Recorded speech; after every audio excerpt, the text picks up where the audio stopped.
بسم اللہ الرحمن الرحیم۔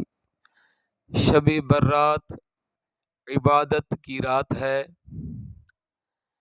ویسے تو بندے کو چاہیے کہ وہ ہر وقت اللہ رب ذوالجلال کی عبادت میں اپنا وقت صرف کرے، ہر وقت، ہر گھڑی، ہر ساعت، جو بھی دن ہو، جو بھی رات ہو، جو بھی مہینہ ہو، اپنے پاک رب ذوالجلال کی عبادت اور بندگی میں اپنی زندگی بسر کرے۔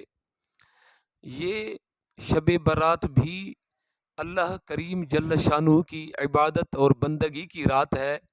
اس میں بھی بڑھ سے بڑھ کر جو ہے اللہ کریم جل شانہ کی عبادت اور بندگی کرنی چاہیے۔ آئیے میں آپ کی خدمت میں دلیل کے طور پر ایک حدیث پاک عرض کروں۔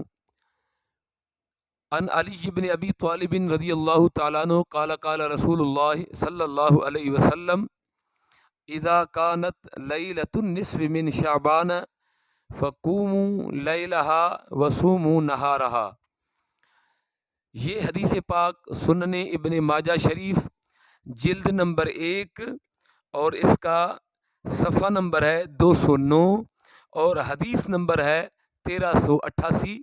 یہ ابن ماجہ شریف ہے، یہ حدیث اس میں بھی موجود ہے، اور اس کے بعد یہ میرے ہاتھ میں مرکات المفاتی شرح مشکات المصابیح، اس کا جلد نمبر 3 ہے، صفحہ نمبر 349 ہے، کتاب الصلاۃ باب قیام شہر رمضان، اور حدیث کا نمبر ہے 1308۔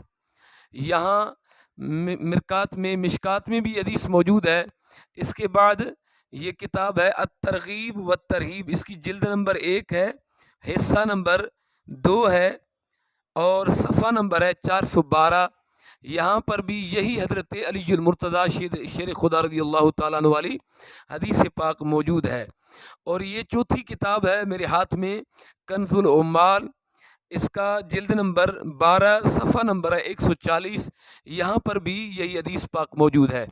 اور یہ پانچویں کتاب ہے میزان الاعتدال، اس کے حاشیے میں، حاشیے میزان الاعتدال جلد نمبر 4 صفحہ نمبر ہے 404۔ اس پر بھی، اس صفحے پر یہ حدیث پاک موجود ہے۔ اور یہ احیاء العلوم ہے، اس کا جو ہے صفحہ نمبر ہے 255، اس کے بھی حاشیے میں یہ حدیث پاک موجود ہے۔ ابھی 6 کتب کے اندر یہ حدیث پاک جو میں نے آپ کے سامنے پڑھی ہے یہ موجود ہے۔ آئیے اب اس کا ترجمہ آپ کی خدمت میں عرض کروں۔